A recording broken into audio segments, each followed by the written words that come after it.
Graça e paz, meus irmãos. Os textos que vamos expor nesta noite já foram lidos ao longo da liturgia e minha palavra não deve se concentrar especificamente em nenhum deles. Hoje falo sobre um assunto mais do que sobre um texto. E meu assunto é o governo bíblico de uma igreja e a liderança que o próprio Deus instituiu para o seu povo. Nós lemos no livro dos Atos dos Apóstolos, no capítulo 6, a instituição do diaconato, quando homens cheios do Espírito Santo foram separados para servir as mesas, a fim de que os apóstolos pudessem se consagrar especificamente ao ministério da palavra e da oração. E depois, ainda no livro dos Atos, no capítulo 20, nós lemos o apóstolo Paulo chamando os presbíteros da igreja de Éfeso para conversar, dando-lhes instrução a respeito de como deveriam proceder no cuidado do povo de Deus. Desta forma, nós lemos no livro dos Atos, capítulo 6, sobre os diáconos, e no livro dos Atos, capítulo 20, sobre os presbíteros. Esta é uma noite em que nossa igreja consagra ao Senhor e ordena presbíteros e diáconos para que sejam seus líderes, conforme a própria Escritura recomenda. E eu espero, com esta minha palavra, mostrar aos irmãos que é assim que deve ser feito, não porque é o mais conveniente, não porque tem funcionado, não porque está no manual da nossa denominação, mas acima de tudo porque está na Escritura. Eu me lembro vividamente de ter dado uma aula sobre o governo da igreja, e depois de ter falado a respeito de como é bom que haja vários líderes na igreja, para que não prevaleça a ideia de um, de como é bom dizer que na multidão de conselheiros há sabedoria, como a própria Escritura nos afirma. Depois de ter compartilhado que muitas vezes eu louvei a Deus pelo fato de que decisões pesadas, decisões difíceis na igreja, não ficaram apenas sobre os meus ombros, era muito para um só. E ainda continua sendo muito, em diversas ocasiões, até mesmo para um grupo colegiado, um conselho, mas dividir essa carga é muito benéfico. E eu me lembro de estar contando isso e um irmão da igreja muito querido lá de São Paulo, Leonardo, me perguntar assim: pastor, essa deve ser mesmo a melhor forma de governar a igreja, né? É por isso que a gente faz assim, né? Eu falei: não, Leonardo, não é por isso não. Eu acho que é mesmo uma forma maravilhosa, eu acho que é um grande privilégio dividir a carga, eu acho sim que na multidão de conselheiros existe sabedoria, mas sabe por que a gente faz assim na igreja presbiteriana? Porque é assim que está na Bíblia. E a grande questão, portanto, não é recomendar o sistema de governo que temos ou as autoridades que constituímos na igreja, os presbíteros e os diáconos, tentando apresentar as vantagens desse sistema. Basta-nos apresentar a biblicidade disso. Porque se é a Escritura quem está nos recomendando, sem dúvida alguma, esse é o único caminho possível, é o caminho mais excelente, é o único caminho que glorificará o Senhor. Nós não estamos dizendo com isso o outro lado da moeda, porque tem gente que diz, então se está na Bíblia, sempre vai ser mil maravilhas. Não, não. Nós reconhecemos que o problema não está na Bíblia, mas o problema está em nós, em nossa dificuldade por conta de nossos pecados para seguir os preceitos bíblicos. E comentando a ideia de que muita gente se escandaliza ao ver o mau comportamento de alguns cristãos, uma pessoa nas redes sociais, tempos atrás aí, disse assim: quando você vê um pianista tocando Chopin sofrivelmente, você não fica bravo com o Chopin, fica? Não, não é? Pois é, quando você vê algum cristão interpretando Cristo de maneira vergonhosa, faz um favor, não desconta em Cristo. E essa é a questão. Nós estamos falando de coisas que são excelentes e que devem ser buscadas porque são bíblicas. Nós estamos falando de uma forma de governo e de autoridades constituídas no meio do povo de Deus. E isso deve ser assim porque está na palavra de Deus. Nós não nos iludimos achando que se assim fizermos, esse sistema estará à prova de erros. Não à prova de erros no seu conceito, mas à prova de erros na sua execução. Por quê? Porque haverá erros na execução. Porque quem vai executar somos nós, e nós somos pecadores. Então aqui, meus irmãos, nós vamos ver aqui a maneira de se ter a liderança de uma igreja à luz da palavra de Deus, e nós vamos entender que esse sistema, por vezes, em função dos pecadores que servem a Deus nessa forma de governo, ele apresentará dificuldades. E você provavelmente deve ter se debatido com essa questão em algum momento. Eu tenho o direito de discordar do conselho da igreja? E a resposta, inclusive discutida hoje em nossa escola dominical, é sim, claro. Se o conselho não estiver caminhando de acordo com a vontade de Deus, não é só seu direito, é seu dever discordar deles. Se um diácono, uma autoridade constituída por Deus, estiver lhe solicitando algo contrário à palavra de Deus, você não tem apenas o direito, mas tem a obrigação de não atendê-lo.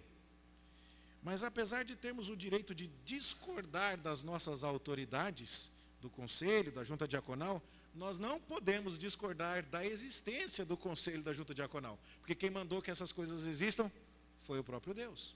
Então vamos olhar para elas e verificar aqui alguns princípios bíblicos que devem ser seguidos quando nós estamos pensando sobre a ordem, o governo e a disciplina na casa do Senhor. Primeira coisa, eu vou me concentrar inicialmente nos presbíteros.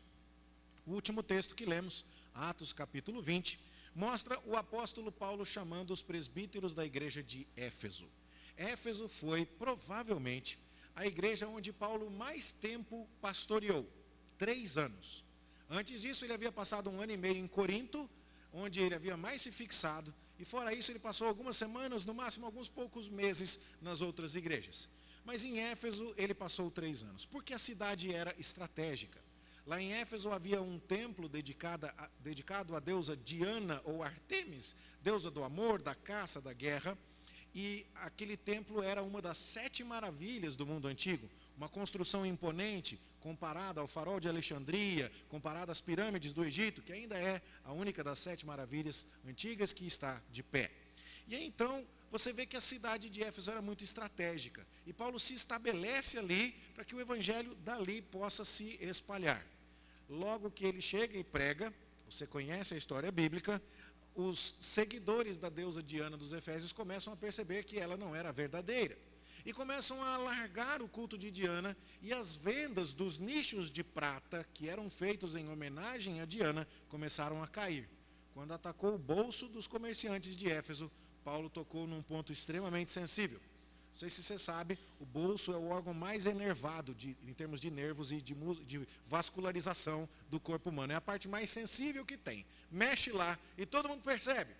E aí então o que acontece? Paulo começa a ser perseguido a ponto de os efésios passarem 2 horas inteiras gritando: grande é a Diana dos Efésios, num teatro cujas ruínas ainda estão lá e podem ser visitadas ainda hoje. E então Paulo diz: desesperei da própria vida, eu achei que eu ia morrer. Vários livros de feitiçaria foram queimados na cidade, e a gente sabe alguma coisa de que a estada de Paulo ali foi muito proveitosa. E de fato a igreja que se estabelece ali tem uma história depois. Sai Paulo, entra Timóteo, sai Timóteo, entra o apóstolo João. E o apóstolo João escreve o livro do Apocalipse, preso na ilha de Patmos, mas ainda ligado como pastor à igreja de Éfeso. Uma igreja grande, que cresceu ali, por conta de Paulo. Só que depois de ter deixado a igreja de Éfeso, Paulo parou em determinado momento num porto em Mileto, alguns quilômetros de Éfeso, e mandou chamar os presbíteros. E ele então falou com os presbíteros: olha, agora que eu estou saindo, vão penetrar lobos vorazes no meio do rebanho. E então cuidem do rebanho. Então os textos que nós lemos, e particularmente Atos capítulo 20, está descrevendo essa situação. Paulo dizendo àqueles irmãos: tomem cuidado. Mas algumas coisas aqui que nem sempre são percebidas por nós devem ser destacadas. Primeira, Paulo mandou chamar os presbíteros de Éfeso. E isso então é uma informação extremamente importante, dando-nos a ideia de que uma igreja deve ser governada por um grupo de presbíteros, e não apenas por uma pessoa. E a gente não vai entrar aqui no mérito disso, e embora um sistema onde um único governante atua possa facilmente se degenerar para uma tirania, para uma arbitrariedade, também há problemas num sistema onde um concílio governe.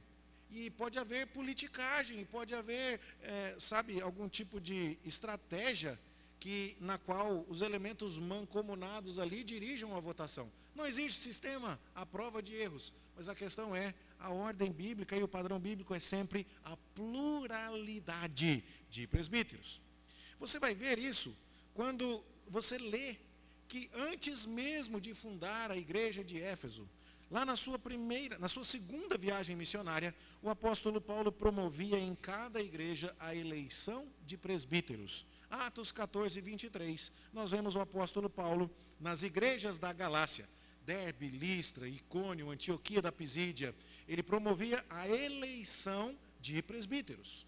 Então, sempre no plural. Nós lemos também aqui em Éfeso, que ele mandou chamar os presbíteros de Éfeso até Mileto, em Atos capítulo 20. Mas nós também vamos ver mais tarde que o apóstolo Paulo deixa Tito, o seu auxiliar fiel, na ilha de Creta. E ele pede a Tito: eu te deixei em Creta para que você colocasse em ordem as coisas restantes e para que você constituísse presbíteros em cada cidade, como eu te prescrevi. Tito também tinha uma ordem específica nesse sentido. Há outros textos que nos falam disso e que às vezes nos passam despercebido. Como é o caso, por exemplo, daquele texto de Tiago, onde o apóstolo nos diz assim: está alguém entre vós doente? Chame os presbíteros da igreja, no singular. E eles vão orar sobre você e vão ungir você e você vai se curar. Você percebe? Os presbíteros da igreja. Uma igreja, vários presbíteros.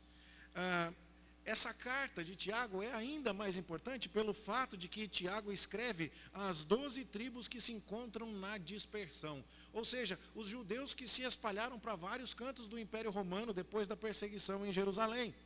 E isso mostra então que desde muito cedo, Tiago é uma das cartas escritas primeiro dentre todas as cartas do Novo Testamento. Você já tem então esse conceito. E finalmente, no texto de Hebreus, onde a palavra presbítero, ou o cargo do presbítero não está em perspectiva, mas o escritor sagrado nos diz assim: obedecei aos vossos guias, e sede submissos para com eles, dando a ideia de que é comum que haja uma pluralidade de guias e uma pluralidade de autoridades constituídas sobre as pessoas. Então, de todos estes textos, meus irmãos, nós não podemos deixar escapar pelo menos duas verdades importantes.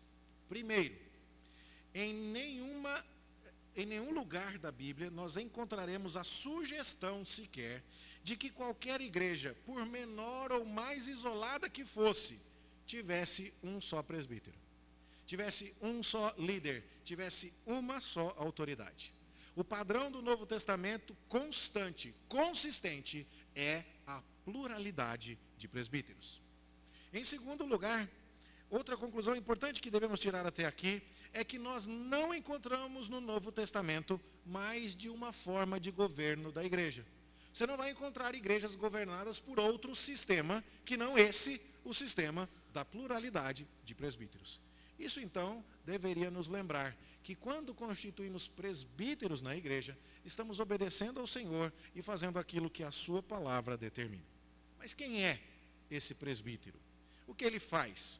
Bom, há duas palavras que descrevem o presbítero na língua grega. A primeira delas é episcopo, e eu não gosto de ficar falando muito as palavras gregas aqui para você, mas é porque nesse caso ajuda. De episcopo, de escopo, de telescópio ou de microscópio é aquela visão, e o epi é aquele que está vendo por cima. A tradução literal de episcopo quer dizer supervisão. Alguém que está vendo de um jeito maior, de um jeito melhor, de um jeito superior aos demais. Um supervisor, esse é o papel do presbítero. Alguém que exerce essa autoridade de liderança na comunidade. No texto, inclusive, que nós lemos de Filipenses, capítulo 1, onde Paulo se dirige aos bispos e aos diáconos na igreja de Filipos, a palavra ali é episcopo, traduzida por bispo. Será que há uma diferença entre esse bispo e o presbítero? Bom, quando a gente lê o texto de Atos, você vai ver que o apóstolo Paulo estava no porto de Mileto e mandou chamar os presbíteros de Éfeso. E lá ele usa a palavra grega presbítero mesmo, essa é uma palavra grega. Mas quando os presbíteros chegam, ele diz aos presbíteros: cuidem de vocês e cuidem do rebanho sobre o qual o Espírito Santo fez vocês episcopos, fez vocês bispos. Ué, se ele mandou chamar os presbíteros e chamou os presbíteros de bispos, então é porque as duas palavras significam a mesma coisa. Portanto, você não vai encontrar uma graduação hierárquica na igreja presbiteriana. Você não vai encontrar alguém que tem uma titularidade de liderança superior à do presbítero. Seja ele um presbítero que ensina, dedicado ao ensino, como é o caso do pastor, seja ele um presbítero dedicado ao governo, que nós mais correntemente chamamos de presbíteros. São pessoas com o mesmo nível de autoridade na igreja do Senhor. Os presbíteros, portanto, supervisionam, eles governam, eles lideram e eles cuidam da doutrina, porque Paulo disse que os bispos deveriam proteger a igreja dos lobos que haveriam de penetrar com o intuito de arrebanhar adeptos a si mesmos através de seus ensinos corruptos. A ideia dos lobos aqui se refere aos falsos mestres, com as suas ideias doutrinárias distorcidas. Ou seja, o presbítero deve ser alguém que governa, que lidera, supervisiona, mas alguém também que fiscaliza a sã doutrina. E é importante que você saiba, minhas palavras aqui deste púlpito não são a expressão livre da minha vontade. Glória a Deus por isso. Porque se eu viesse aqui falar das minhas ideias, eu ia dizer para vocês algumas coisas erradas. Minha mente é pecaminosa. Mas eu procuro falar a palavra de Deus, para seguir e confiar na mente do escritor inspirado da Sagrada Escritura. E quando faço isso, eu ainda faço isso debaixo da supervisão doutrinária dos presbíteros da igreja. Se em algum momento eu disser alguma coisa que não está em plena harmonia com a palavra de Deus, são os presbíteros da igreja que têm a obrigação de falar: pastor, não é assim. Vem cá, vamos olhar, vamos pensar juntos, vamos refletir. E por isso a importância de escolher para o presbiterato homens que sejam capazes de discernir as coisas da vida à luz da palavra de Deus. Além de supervisionar e de ensinar doutrina, o presbítero deve ser um modelo do rebanho. Pedro, na sua carta, diz assim: rogo aos presbíteros que há entre vós, mais uma vez, presbíteros no plural, que existem entre vocês. Eu, presbítero como eles, Pedro também é um presbítero, que vocês pastoreiem o rebanho de Deus com boa vontade, tornando-vos modelos do rebanho. O presbítero deve oferecer à igreja um modelo de como é a vida cristã. Não, ele não é perfeito. Até porque ele precisa oferecer também à igreja um modelo de arrependimento quando ele erra, um modelo de humildade quando ele precisa ser exortado a se corrigir. E essas coisas também se ensinam através do exemplo. Não, ninguém espera que um presbítero seja perfeito, mas não é necessário ser perfeito para ser um bom modelo. E o presbítero, portanto, supervisiona, ele vigia a doutrina, ele oferece um modelo, finalmente ele trabalha.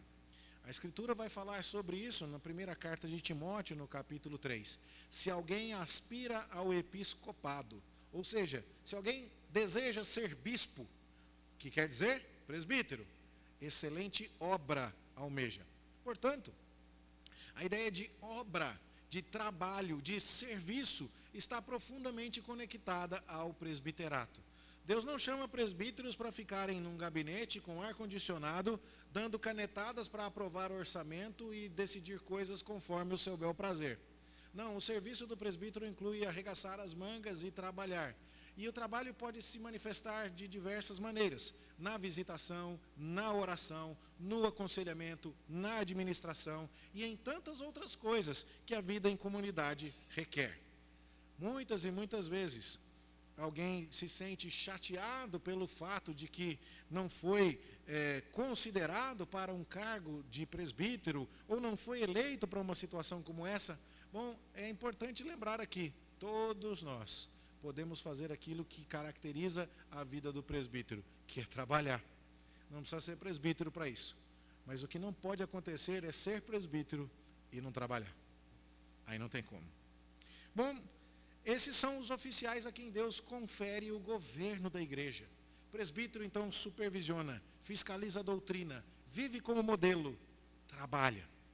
E os diáconos? Bom, nós lemos no texto de Atos capítulo 6, a origem do diaconato. Eu não tenho tempo para entrar nessas questões, existem alguns escritores que acreditam que o texto de Atos não está ainda tratando do diaconato, especificamente falando, que ainda era um momento muito inicial na igreja primitiva, mas não há discussão. Separaram-se alguns homens para fazer uma obra específica, que mais tarde veio a ser associada ao ministério dos diáconos, que é o ministério da ação social, o braço de misericórdia da igreja, o cuidado para com os necessitados, e também a ideia de se dedicar a todo tipo de serviço que possa permitir aos presbíteros, no caso aqui os apóstolos, no texto de Atos, se concentrarem em sua missão.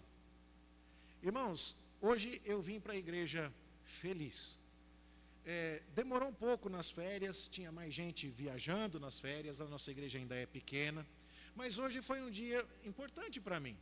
Semana corrida, trabalhos, ontem eu tive dois eventos, um de manhã que foi até o final da tarde, outro à noite. Eu estava cansado hoje cedo, alguns de vocês até me escreveram, falaram, pastor, hoje está com uma cara. Você viu que eu estou melhorzinho? Tomara que você tenha notado. Eu estou melhorzinho. Eu dormi de tarde. E sabe o que aconteceu? Eu agora consigo inclusive falar melhor. Quando eu não durmo e prego cansado, eu peço para Moisés descer da árvore que Jesus quer jantar na casa dele, no sermão. Eu troco tudo. E aí não é a Kathleen e a dona Mariana fazer aquela cara assim, eu descobri o que eu falei de errado e eu voltar para consertar. Vocês já viram isso acontecendo? E hoje eu posso me dedicar com mais tranquilidade ao ministério da palavra, porque eu não abri a igreja para ninguém ensaiar às 6 horas. Eu não acendi uma luz aqui. Eu não cuidei da liturgia para ser projetada. Eu não ensaiei um instrumento. E eu costumo me envolver com essas coisas, porque nem sempre temos pessoas para fazer tudo isso. Hoje eu não fiz nada. O seu pastor que estava cansado de manhã, chegou descansado agora para falar. Você percebe a importância desse trabalho de apoio? Ele não passa despercebido não, irmãos. Isso é essencial. Essencial. Então, meus queridos, tudo que aliviasse o fardo dos apóstolos, para que eles se consagrassem à palavra e à oração, era um trabalho de natureza tão espiritual, que os apóstolos disseram, separem homens cheios do Espírito Santo, cheios de sabedoria, para eles lidarem com essas questões, porque precisa. Estava havendo uma certa contenda ali, porque havia judeus de tudo quanto é canto que haviam crido em Jesus. Mas tinha o pessoal que sempre foi dali de Jerusalém, que tinha família na cidade, que falava, né, a língua mais apropriada, conhecia o hebraico, falava bem o aramaico. Mas havia judeus de vários outros lugares, de cultura grega, portanto cultura helenista. E algumas mulheres que não tinham mais marido e estavam em Jerusalém e queriam se ajuntar à igreja, eram viúvas helenistas e estavam sendo esquecidas na distribuição. Quem que ia brigar por elas? Cadê o marido delas para falar, espera aí um pouquinho, gente. E aí então, esse era um assunto altamente espiritual. E aí os apóstolos então falam, isso precisa ser cuidado. Como é importante que o chão esteja limpo, como é importante que a teia de aranha aqui do cantinho seja removida, como é importante que tenha copos ali para você beber água, que o banheiro esteja limpo para você usar. Essas coisas são importantes. E os apóstolos não podiam se responsabilizar por tudo. Bom, tudo o que alivia o fardo dos presbíteros no trabalho de governar a igreja é ainda extremamente importante e espiritual. Isso é algo que é dedicado, de acordo com a palavra de Deus, aos diáconos, mas a todos em geral. Lembra? Não é só o presbítero que trabalha e também não é só o diácono que trabalha. Mas eles são encarregados dessas tarefas de maneira oficial e se responsabilizam por elas. É curioso porque a nossa Constituição reflete isso. A Constituição diz que é o Conselho quem deve zelar para que a Santa Ceia reflita o padrão bíblico. Você não vai chegar aqui, e eu tenho muita confiança nisso, enquanto os presbíteros forem os homens que nós temos visto aqui, você não vai chegar aqui e encontrar uma Santa Ceia como já foi mencionado, e já foi executado em alguns lugares do Brasil, com rapadura e Coca-Cola. Na ideia de, sabe, tornar as coisas mais contemporâneas e mais modernas. Não, os presbíteros não vão permitir isso. E, no entanto, apesar de serem eles que fiscalizam isso, o trabalho de preparar, de comprar o pão, de lavar os cálices, de preparar a bandeja, de colocar a toalha, pode contar com a assistência de outros irmãos, mas ele é de responsabilidade primária da junta diaconal. E agora nós estamos ordenando diáconos que vão supervisionar esse serviço. Eu sei que há vários irmãos que cuidam dessas coisas que citei e não precisam deixar de cuidar. Mas agora nós teremos esses irmãos agora sendo apoiados e supervisionados e liderados por diáconos instituídos. Isso sairá agora das responsabilidades do pastor. E eu agora não vou ficar mais preocupado com isso também. Olha quanta coisa boa acontecendo. E é assim então que a palavra está nos dando os parâmetros. O diácono se preocupa com as questões do culto. O conselho da igreja teve preocupações com a manutenção do ar-condicionado. E foi bom que o conselho tivesse, por exemplo, colocado essas aletas de acrílico, para que esse canto que era inicialmente um deserto aqui, né? Parecia o Mar Vermelho a igreja, gente para lá e gente para cá, ninguém sentava no meio que era muito frio. Agora, né? Já está um pouquinho melhor. A manutenção, a limpeza dessas coisas é responsabilidade de quem? Bom, o conselho pode cuidar, mas que bênção é quando o conselho diz: diáconos, por favor, vocês podem cuidar disso por nós, e as cargas são divididas. Os diáconos cuidam dos assuntos relacionados ao culto, os diáconos cuidam da ordem na casa de Deus, os diáconos cuidam da assistência social. E nossa igreja tem visto isso acontecer. Cestas básicas sendo feitas, visitas e tantas outras coisas. Ou seja, Deus está extremamente preocupado com o seu povo, e o nosso Pai Celestial cuidadoso, Ele deixa instruções claras sobre como devemos agir na sua casa. O governo na casa de Deus compete aos presbíteros, homens que são experientes na fé. Seu nome, inclusive, significa isso. Presbítero quer dizer ancião. Eu estou usando esse óculos hoje porque o corpo descansou, mas os olhos não voltam mais. O olho tem que ficar ou apertando muito ou colocar o óculos por causa de um negócio chamado presbiopia, que quer dizer seu olho cansou, ficou velho, ficou ancião. Bom, não precisa ser um ancião, né? Do jeito que eu estou falando aqui, você deve sair com aquela ideia de que os presbíteros vão subir aqui à frente tudo de bengalinha. Não é bem isso, né? Mas eles devem ser pessoas experientes, maduras. Pessoas que têm uma bagagem, um histórico, e vão governar, e vão cuidar da doutrina, e vão viver como modelo, e vão trabalhar pelo rebanho. E esses irmãos serão auxiliados de maneira muito próxima, com irmãos que têm também autoridade investida e ordenada na casa de Deus. Gente que vai cuidar dos assuntos do culto, gente que vai cuidar da assistência social, gente que vai cuidar de tudo o que possa surgir e que ainda possa significar um trabalho extra que desvie os presbíteros de sua função principal. É isso que faremos hoje, ao consagrar e ordenar presbíteros e diáconos. Se este é o papel do oficial presbítero, se este é o papel do oficial diácono, que conclusões e aplicações nós tiramos para a nossa vida? Bom, a primeira delas, deve haver extrema prudência na eleição de oficiais. Se você vai delegar tamanha autoridade e tamanha responsabilidade a alguém, você deve escolher muito bem. E isso é importante. O apóstolo Paulo fala a Timóteo: a ninguém imponhas precipitadamente as mãos, não te tornes cúmplice de pecados de outro. Já pensou? Nós não estamos falando aqui como acontece no Brasil, em Goiânia ou em Goiás. Não. Se não houver muitos candidatos a prefeito, eu não sei se você conhece a lei eleitoral brasileira, se houver apenas um candidato a prefeito e ele votar nele mesmo, ele vai ser eleito, você sabia? Houve um prefeito lá no Rio Grande do Sul, candidato único, que foi eleito com pouquíssimos votos. Bastava que ele votasse nele e ele seria eleito. Por quê? Porque segundo a lei brasileira, os cargos não podem ficar vagos. E havendo candidatos, eles haverão de assumir o cargo. E aí então o que acontece é que pessoas desqualificadas, às vezes pessoas mal intencionadas, não preparadas, indignas, vão acabar assumindo o cargo. Louvado seja Deus, nós não pensamos assim. E talvez você tenha percebido isso. Nós levamos algum tempo antes de propor a eleição de oficiais, particularmente de diáconos. Nós estávamos cultivando o ambiente para que esses homens fossem revelados, confirmados no meio do povo de Deus, estabelecidos, para que então pudéssemos dizer: temos homens em quantidade e em qualidade suficiente para que sejam eleitos. E quando a eleição aconteceu, você acompanhou isso. O processo não foi leviano. não foi descuidado. Foi um processo em que a vida dos irmãos foi vasculhada. Eles responderam um questionário a respeito dos assuntos anteriores de sua vida, a respeito da sua situação espiritual, a respeito de sua vida familiar. Eles foram entrevistados, eles foram examinados nas questões da sua contribuição, do seu testemunho, do seu conhecimento da doutrina. E poucos nomes foram apresentados à igreja, mas nomes que poderiam ser eleitos e que a igreja poderia dizer: temos visto Deus agindo na vida desses irmãos. Não, não são perfeitos, não. Mas houve um cuidado, houve um zelo para que eles fossem conduzidos a essa posição de autoridade.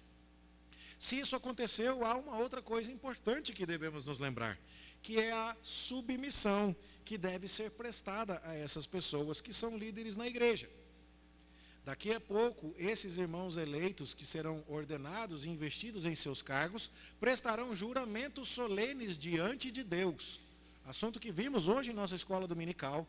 Eles vão jurar defender a Escritura Sagrada, conforme interpretada pelos símbolos de fé da Igreja Presbiteriana do Brasil.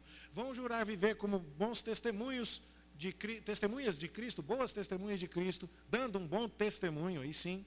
Eles vão demonstrar o seu acatamento às leis, à doutrina, ao código de disciplina da Igreja Presbiteriana, mas logo em seguida, a igreja como um todo aqui reunida, os membros da Igreja Presbiteriana do Jardim América, prestarão um juramento de acatar e de se submeter a esses irmãos enquanto eles forem fiéis às Escrituras Sagradas. E deixe-me explicar uma coisa. Da mesma forma, e aqui eu não sou nem verde e amarelo, nem vermelho, nem 17, nem 13, nem 22, esquece isso. Mas da mesma forma como ninguém pode dizer, esse aí não é o meu presidente, não podia dizer isso ano passado e não pode dizer isso esse ano. Ele é o nosso presidente, sim. Se você não gostava do Bolsonaro e ele era o presidente, ele era o seu presidente. Não tem como não gostar. Se você não gosta do Lula e ele acha que ele não é o presidente, ele é o seu presidente. Não funciona assim, não. Você não sai fora do sistema e diz, essa regra não vale para mim. Você não tem essa autonomia. Da mesma maneira, os membros da Igreja Presbiteriana do Jardim América não podem se esquivar e dizer assim, meus presbíteros são o Joaquim, o Jeremias e o Benedito, mas o Clóvis não quero saber. Isso não existe. Isso não existe. São homens que Deus colocou aqui para governar, e se há algum problema que você percebe que a vida desse irmão não é compatível com o cargo, você deve apresentar as suas razões. E há maneiras legítimas de se fazer isso, e inclusive de se remover de um cargo de autoridade alguém de vida indigna. E eu sei que a Igreja Presbiteriana do Jardim América conhece que o que eu estou falando é verdadeiro. Ela teve uma pessoa em posição de autoridade removida dessa posição recentemente. Então, meus irmãos, é notório, nós precisamos ter cuidado no processo de eleição, mas uma vez feito o processo de eleição, nós precisamos nos submeter às autoridades constituídas. Nós precisamos acatar as suas recomendações, nós precisamos encorajar esses irmãos, nós precisamos orar por eles, a trazer a eles as nossas sugestões em vez de trazer a eles as nossas críticas. Antes de falar deles para alguém, falar com eles sobre eles. É muito feio quando o irmão vem aqui e se alimenta da palavra de Deus na escola dominical e depois vai para casa no domingo comer frango com macarrão e a sobremesa é presbítero e diácono. É muito feio. Isso não agrada a Deus.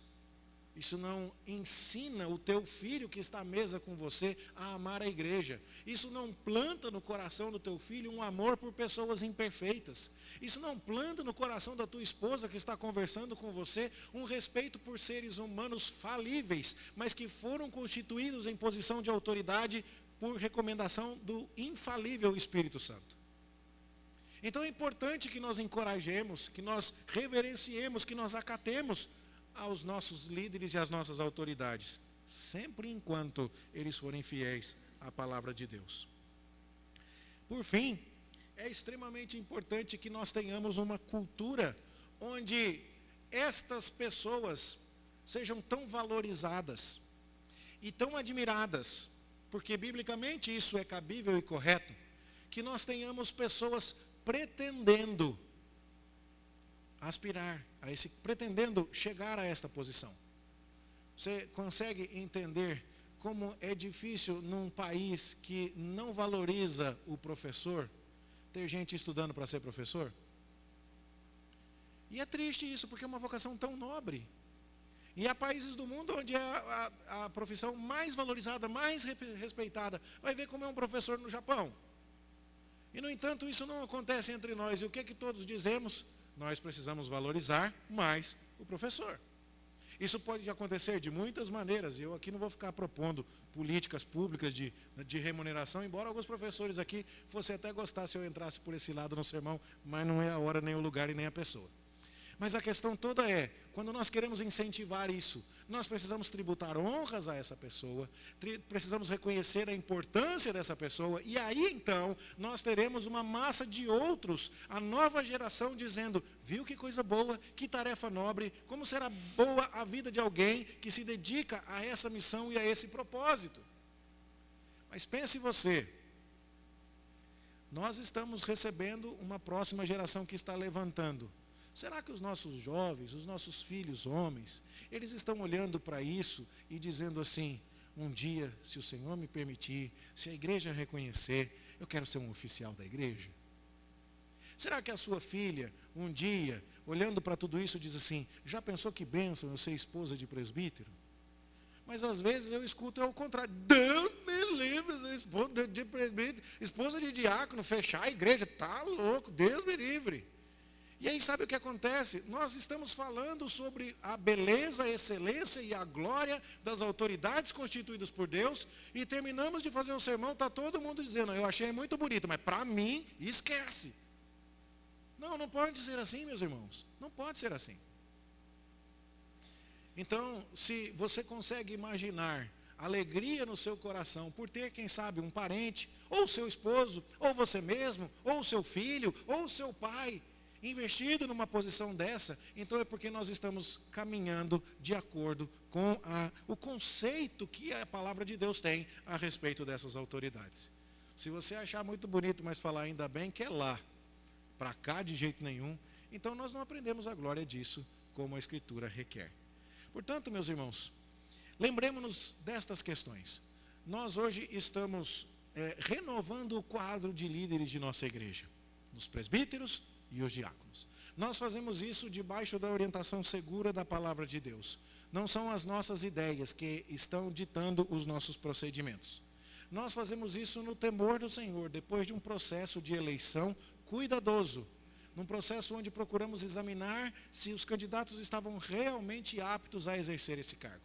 São homens imperfeitos que estão assumindo essa liderança, mas homens que Deus chamou e que nós devemos encorajar, que nós devemos estimular, que nós devemos acatar e respeitar, especialmente nas suas funções, enquanto forem fiéis à palavra de Deus.